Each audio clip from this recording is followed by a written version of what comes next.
ترک خلافت عثمانیہ کے دور کی کچھ حیا و عفت سے بڑی دلچسپ اور خوبصورت عادات کا تذکرہ۔ قہوہ اور پانی۔ جب عثمانی ترکوں کے پاس کوئی مہمان آتا تو وہ اس کے سامنے قہوہ اور سادہ پانی پیش کرتے۔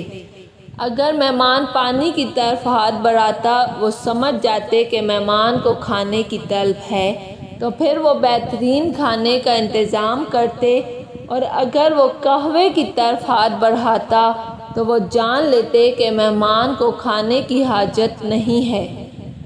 گھر کے باہر پھول۔ اگر کسی گھر کے باہر پیلے رنگ کے پھول رکھے نظر آتے تو اس کا مطلب ہوتا کہ اس گھر میں مریض موجود ہے۔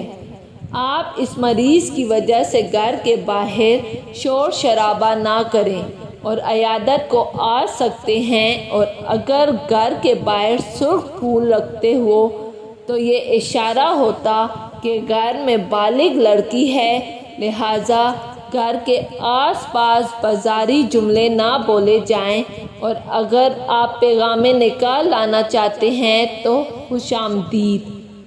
ہتھوڑا۔ گھر کے باہر دو قسم کے ڈور بیل ہتھوڑے رکھے ہوتے، ایک بڑا ایک چھوٹا۔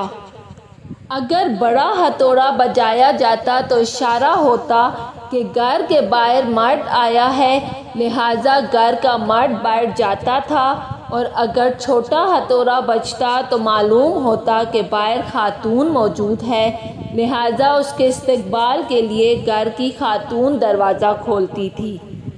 صدقہ۔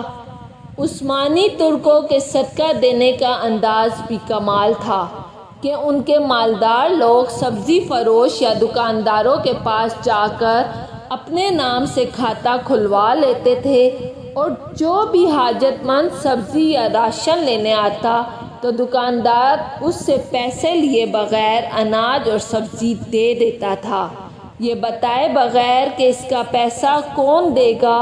کچھ وقت بعد وہ مالدار پیسہ ادا کر کے کھاتہ صاف کروا دیتا۔ 63 سال۔